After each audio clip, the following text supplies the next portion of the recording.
We literally were all in Phoenix yesterday, so we're going to give you all the inside information, not just from watching the game, but from literally being at the game. The Chiefs, clearly Super Bowl champions. Y'all know that by now. Patrick Mahomes had himself a day. One of the cleanest games of his career. Touchdown after touchdown after touchdown. No turnovers. Kadarius Toney, Sky Moore, Travis Kelce all got in the end zone. They schemed it up. They dialed it up. It was so fun to watch and see, not just on TV, but Joy, obviously, in person. Joy, who deserves the most credit for the Chiefs' win?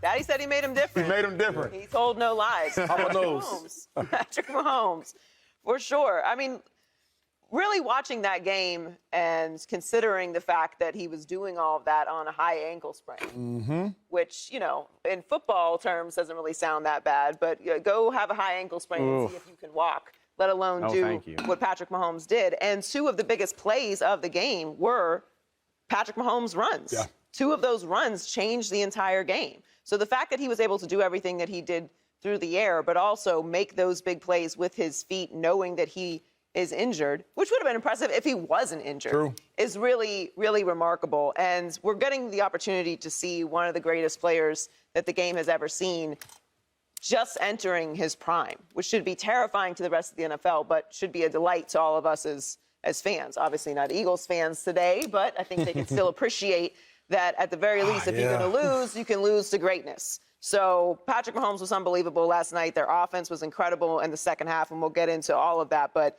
you know, just to highlight what they did in the second half, they converted 93.8% of their first downs.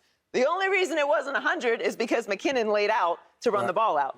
So that should tell you what Patrick Mahomes is capable of doing, and he won that game, and he deserves credit for it. Yeah, it's a tough one, man. It's a tough one. We lost, man. Our boys fought hard. But, hey, it was a shady McCoy Super Bowl. I want my Eagles to win, but then my favorite coach won, Andy Reid. So if I had to pick who's more deserving, you can't say Patrick Mahomes without saying Andy Reid. You can't say Tom Brady without saying Belichick. So I go with Andy Reid and Patrick Mahomes. They played a phenomenal game, right? Andy Reid was dotting it up. Patrick Mahomes made plays when he had to make plays. Nobody's open. A crazy pass rush. What's he do? He scrambles, gets first downs, seals the game. Andy Reid, let's talk about him. There's so many plays he had where there was guys wide open. Right? If I'm an all-star quarterback, which Patrick Mahomes is, MVP, it's so much pressure. What's better than having a coach that can help me out, simplify the game plan for him? They ran the ball efficiently, which people know that Chiefs don't run the ball. Had 160 yards rushing, averaged 6 yards per carry. Andy Reid don't run the ball. He ran it enough to keep the game honest, keep it balanced. Them guys on the pass rushers for the Eagles, everybody talked about it all week like we did. They canceled them out the game. They were done, so I got to give a lot of love to Andy Reid and Patrick Mahomes. Andy Reid could not have done it without Mahomes, and Mahomes could not have done it without Reid. But, Dave Helman, what did you see from the press box, correct? Yeah, my first Super Bowl. I mean, I cover the Cowboys, so this is uncharted territory. How was it? How was it? It was amazing. I mean, it's even as somebody who's done, you know, I've done this for 10 years. I've been in a lot of press boxes. I've been to State Farm Stadium half a dozen times. But in terms of magnitude, atmosphere, obviously, but even just the number of people, like a Super Bowl, it's a hectic experience, honestly. Like, there's an auxiliary press box. I mean, there must have been upward of 600 credentialed members of the press. I think I heard our broadcast team, like 2,000 people came together to put that on. Like, it's staggering to see it all in person. As for the game itself, everything y'all just said is right, and I could do 5 more minutes about Patrick Mahomes and Andy Reid, but since we covered that, I just want to make sure we point out the guys who never get the credit, the Chiefs' offensive line. Hopefully I'm not the first, but I want to be one of the few to name them on national TV: Orlando Brown, Joe Thuney, Creed Humphrey, Trey Smith, and Andrew Wiley. We spent a lot of time talking about what a mismatch that was in this game and how the Eagles pass rush with 70 sacks on the season. If you recall, if you watched Speak on Friday, I hope you did, we did like an 8-minute segment out on our awesome field on the set at the stadium. And we did a whole thing about, like, okay, cool. Even Andy Reid's a good enough coach to take Hassan Reddick out of the game, but there's 6 other ones. What's Patrick Mahomes going to do? Well, the Eagles got no sacks. They got blanked. I think Orlando Brown tweeted last night, put it on a T-shirt. 0 sacks. An absolutely dominant performance. And yes, some of that is because of Patrick Mahomes, and some of it is because of the scheme. But some of it is also because the Chiefs' offensive line just went out and road graded these guys. They also ran for 6 yards a carry in this game, 160 on the night. Like, Isaiah Pacheco was a huge part of this game. You realize the Chiefs only had 8 third downs? That's how successful they were on first and second down. That's offensive line play. Like, they were absolutely incredible. If you think back to 2020, you could argue the reason the Chiefs aren't celebrating their 3rd Super Bowl is because of offensive line play. Patrick Mahomes had no chance in that game. They retooled it. They traded for Orlando Brown. They signed Joe Thuney. They drafted Creed Humphrey. And these guys went out and dominated the best pass rush in the NFL. So, yes, Patrick Mahomes and Andy Reid deserve a boatload of credit. But let's give a shout-out to those guys because they played the game of their lives in the biggest game imaginable. Shady, are you at all surprised? Because we knew, obviously, that the Chiefs' offensive line was solid. We didn't know how solid they were because nobody had seen anything like the Eagles' defensive line. But are you at all surprised that the Eagles' defensive line could not get there? And as somebody who knows Andy Reid better than anybody on national television, how in the world did Andy Reid scheme that up? I'm a little surprised, right? Because I thought that it would be at least a challenge. Like, even if you don't get sacks, least like pressures, QB hits. and, or pass knockdowns. Yep. But this is how good Andy Reid really is. Like, just think about this for a second. In the second half, first of all, in the first half, the Eagles did a great job of managing the clock.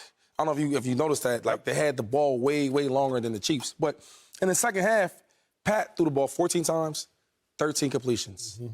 One incompletion, it was a throwaway, right? Getting the ball out quick. Even the designs you just showed, that was amazing. That's really game plan. Right? And I hate to say, like, oh, it was Andy Reid. It was Andy Reid, but they've been working on that, like practicing that. Like, okay, when you get a red zone, they're going to bring some pressure. Going to go, man, we keep hitting it with the jet sweeps. So if it's man coverage and there's pressure, the cornerback has to go, hits the floor over top. Bet. Andy Reid seen it all week, watched tape on it, boom.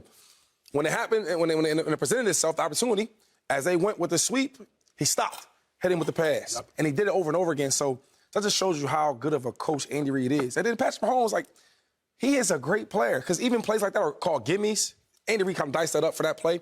But even the ones where there was nothing there, creating extra time. When they did get a little bit of pressure, stepping right, stepping left, hit the seam, running it, passing it. It's a great game, man. Now, Joy, from inside the stadium when Mahomes got hurt, it was a little harder to see.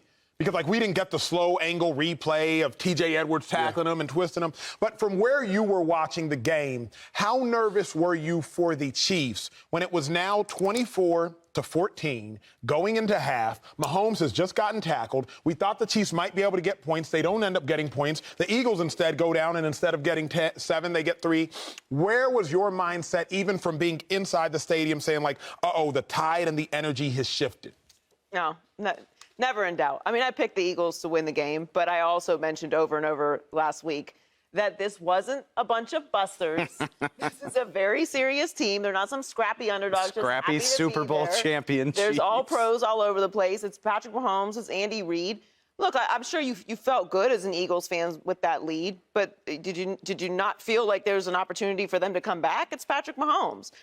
There's not really a lead that a team could have on Andy Reid and Patrick Mahomes that I would be nervous they couldn't get back in it. So even though that's scary, this is the Super Bowl. We've seen some incredible second-half comebacks by teams with all-time greats on the other side of the ball in Super Bowl. So I got to be honest, I really never felt like it was out of reach, even with a lead that big. I'm not going to say I felt like it was out of reach, but there was a period, like end of first half, like when Pat had been hurt, and the Eagles are driving. They wound up settling for a field goal. There was some goofy circumstances there, a long pause because of a couple reviews. I was sitting up in the press box, and I was like, okay, I can imagine this kind of following the Eagles script where they get maybe, I mean, they had a chance to even take a bigger lead. Thought it was going to go 28-14. And I'm like, they're going to lean on the run game in the second half, and they can outlast the Chiefs, especially if Patrick Mahomes isn't fully healthy. And God forbid if he doesn't play. Like, if Chad Henne finishes this game, the Chiefs are not winning it. All of that stuff was going through my mind. Then I got really distracted by Rihanna, and then the Chiefs came out and did their thing. Did you see that play right there, though? Which one? That's another Andy Reid play. It was a pick route with wide receiver and Travis Kelce. He motioned in, he picked it, and then he did an out and up. Normally when you do a pick, it's just a straight, wheel route. Went out and up. The one they scored a touchdown on, was dangerous.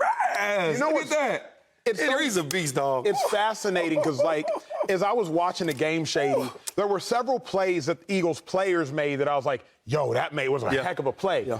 But when I saw the Chiefs make incredible plays outside of Patrick Mahomes, I was usually like, phenomenal design. Yeah. A.J. Brown, like, that was just a great play. That wasn't a great play design. Devontae Smith, clearly it was overturned. People were like, was it a catch? Was it not a catch? Right. Dallas Goedert made 2 incredible catches. I believe 1 counted, 1 didn't. But outside of the Kelsey shoestring catch, everything else, I was just like, Andy Reid, phenomenal design. Meanwhile, A.J. Brown out there fighting for his life, just trying to make. Go ahead.